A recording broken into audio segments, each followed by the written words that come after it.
ડેડિયાપાડાના ધારાસભ્ય ચૈતર વસાવા છેલ્લા કેટલાય સમયથી જેલમાં છે, પરંતુ ક્યાંક હવે ચૈતર વસાવાના મામલે મોટા આંદોલન થઈ શકે છે એવી વિગતો સામે આવી રહી છે। આમ આદમી પાર્ટીના નેતાઓ તો મેદાને આવ્યા છે, પરંતુ ક્યાંક હવે આગામી સમયમાં જો ચૈતર વસાવા કેસની લઈને જે જામીનની સુનાવણી નહીં કરવામાં આવે તો ક્યાંક હવે મોટી નવાજૂની થઈ શકે છે એવી શક્યતાઓ લાગી રહી છે। વિગતે ચર્ચા કરીએ સમગ્ર વિષયની। નમસ્કાર, હું હંસિની અને તમે જોઈ રહ્યા છો નિર્ભય ન્યૂઝ।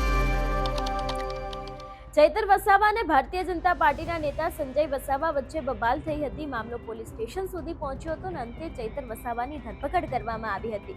જોકે એ બાદ તેમના સમર્થકો મેદાને આવ્યા હતા। આમ આદમી પાર્ટીની જાહેર સભાઓ થઈ હતી અને એ સમયે પણ હુંકાર કરવામાં આવ્યો હતો કે હવે ચૈતર વસાવાના જામીન મંજૂર કરવામાં નહીં આવે તો ક્યાંક ને ક્યાંક મોટા આંદોલનો કરવામાં આવશે। ત્યારે વધુ એક આપ નેતા મેદાને આવ્યા છે અને તે લોકો દ્વારા પણ એવું જ કહેવામાં આવ્યું છે કે આગામી સમયમાં આંદોલન કરવામાં આવશે અને શા માટે થઈને તેમના જામીન મંજૂર કરવામાં આવતા નથી। ખાસ કરીને ભરૂચના સાંસદ મનસુખ વસાવા ઉપર પણ આકરા પ્રહાર કરવામાં આવ્યા છે। સૌથી પહેલા તો તે બંને આપ નેતાને સાંભળીએ। આજની આ અગત્યની પ્રેસ કોન્ફરન્સમાં આજે ચૈતરભાઈ વસાવા જેઓ ડેડિયાપાડાના ધારાસભ્ય છે, છેલ્લા 50 દિવસથી આજે એમને બરોડા સેન્ટ્રલ જેલની અંદર રાખવામાં આવ્યા છે। ત્યારે આ ભાજપના ષડયંત્રને કેવી રીતે જનતાના જે પ્રતિનિધિ છે એને કેવી રીતે ફસાવા, કેવી રીતે તારીખો પર તારીખ લેવી કોર્ટમાંથી ને કોર્ટને પણ ગુમરાહ કરી રહ્યા હોય એમ આ ભાજપના જે ફરિયાદી છે સંજયભાઈ વસાવા અને ભરૂચના સાંસદ શ્રી મનસુખભાઈ વસાવા જેઓ આજે વારંવાર એમ કહી રહ્યા છે કે ચૈતરભાઈને ફસાવવામાં અમારો હાથ નથી। ત્યારે આ સાંસદ શ્રીને કહેવા માંગ્યું છું કે અગાઉ પણ તમને કીધું છે કે સીસીટીવી ફૂટેજ એના જાહેર કરાવો અને આદિવાસી સમાજ સાથે થતા અન્યાયને અટકાવો, પરંતુ આજે આદિવાસી સમાજના કોઈ એક નેતા ઊભા થાય છે અને આદિવાસી સમાજના જ્યારે પ્રશ્નોને હલ કરવા માટે નીકળે છે ત્યારે આ આદિવાસી સમાજને કેવી રીતે દબાવવો એ આ ભાજપ સરકાર હંમેશા ષડયંત્ર કરતી આવી છે ને આદિવાસી સમાજના કોઈ યુવા નેતાને ઊભા થવા દેવા માંગતી નથી, એવું સ્પષ્ટપણે આ ચૈતરભાઈ ઉપરના કેસથી ખબર પડે છે। ત્યારે આજે ગુજરાતની અંદર આ ચૈતરભાઈ વસાવા એક લોકપ્રિય નેતા બની ચૂક્યા છે। આજે ખાલી આદિવાસી સમાજના જ નહીં પરંતુ સમગ્ર ગુજરાતની જનતાના દિલની અંદર સ્થાન લઈ લીધેલું આ ચૈતરભાઈ વસાવાએ આજે ચૈતરભાઈ વસાવાને કેવી રીતે દબાવવા, આદિવાસી સમાજનો અવાજ કેવી રીતે દબાવવો, અન્ય તમામ ક્ષેત્રે જોડાયેલા તમામ આંદોલનકારી જે વિદ્યાર્થીઓ હોય, ડોક્ટરો હોય, વકીલો હોય કે તમામ લોકો માટે અવાજ ઉઠાવતા ચૈતરભાઈ વસાવાને કેવી રીતે દબાવવા એનું હર હંમેશા ભાજપ ષડયંત્ર કરી રહી છે।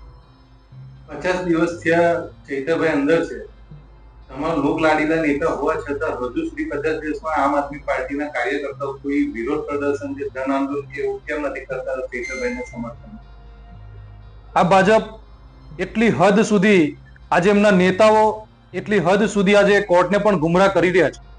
આજે અમારા કાર્યકર્તાઓના હોય કે પદાધિકારીના હોય કે ચૈતરભાઈના સમર્થકના કોઈ નિવેદન આવતા હોય, સ્વાભાવિક છે આજે લોકોના દિલની અંદર સ્થાન લીધેલું આજે ચૈતરભાઈ વસાવા છે, ત્યારે આજે એમના સમર્થનની અંદર કોઈ નિવેદન આવતા હોય તો એ નિવેદનો પણ આ લોકો કોર્ટની અંદર રજૂ કરી અને ચૈતરભાઈને વધુમાં વધુ સમય અંદર રખાય એવા પ્રયત્ન કરી રહી છે। એટલા જ માટે કોઈ પણ અમે ગાંધી ચિંધ્યા માર્ગે અમે લોકો આંદોલન કરવા માંગીએ છીએ, પરંતુ કોઈ કાયદો વ્યવસ્થા ખોરવા એવી રીતે અમે કોઈ પણ પ્રકારના આંદોલન કરવા નથી માંગતા। આપણા ચૈતર વસાવાએ અત્યારે 1000 કરોડનું કૌભાંડ કાઢ્યું સાહેબ, તો એક ગ્લાસ માર્યો એમ કરીને એને જેલમાં મિલો હજી છોડતા નથી છોડતા, પણ એમાં આપણે પણ બલિદાન આલવું પડશે। હજી અમે રણનીતિ બનાવી રહ્યા છે, તમારી પાસે કદાચ આવી જશે। જો 13મી તારીખે સાહેબ ને છોડવામાં આવે અને પેલા આપણા અંબાજી વાળા ચાલતા ગયેલા છે એ પાછા ઘેર આવી જાય તો આપણે ફરી પાછું વડોદરામાં જેલ ભરો આંદોલન કરવાનું છે। કરશું કે નહીં કરશું? આપણે ચૈતર વસાવા માટે 1 અઠવાડિયું રહેવા પડે, મહિના રહેવા પડે, છેલ્લે વર્ષ રહેવા પડે, કઈને પણ બરોડામાં જવાનું છે, બધા તૈયારી કરીને આવજો હો ને। જે પ્રમાણે અત્યારે હાલ ચૈતર વસાવાને લઈને વિગતો સામે આવી રહી હતી એ પ્રમાણે ખાસ કરીને આપણે જોયું હતું કે ચૈતર વસાવા કેસની સુનાવણી છે તે અંતિમ સમયે પણ ક્યાંક ને ક્યાંક શક્ય નહોતી બની, કારણ કે જે હાઈકોર્ટના વકીલો છે એ લોકો હડતાલ ઉપર હતા, એટલા જ માટે થઈને તેમના કેસને લઈને નવી તારીખ સામે આવી છે। વિધાનસભાના સત્રમાં પણ ક્યાંક ને ક્યાંક ચૈતર વસાવા હાજરી નહીં આપી શકે, પરંતુ હવે જો આગામી સમયમાં તેમના જામીન મંજૂર કરવામાં નહીં આવે તો ક્યાંક ને ક્યાંક આમ આદમી પાર્ટી દ્વારા હવે મોટું આંદોલન કરવામાં આવશે એવી પણ વિગતો સામે આવી રહી છે। જોકે જોવાનું રહેશે કે હવે જે તે સમયે રીટેક. જોકે હવે આગામી સમયમાં જોવાનું રહેશે કે ચૈતર વસાવા કેસને લઈને કોર્ટ દ્વારા શું અવલોકન કરવામાં આવે છે. તમારું શું માનવું છે આ વિષયને લઈને અમને કમેન્ટ કરીને ચોક્કસથી જણાવજો. તેની સાથે અમારી ચેનલ નિર્ભય ન્યૂઝને લાઇક, શેર અને સબસ્ક્રાઇબ કરવાનું ભૂલશો નહીં. નમસ્કાર.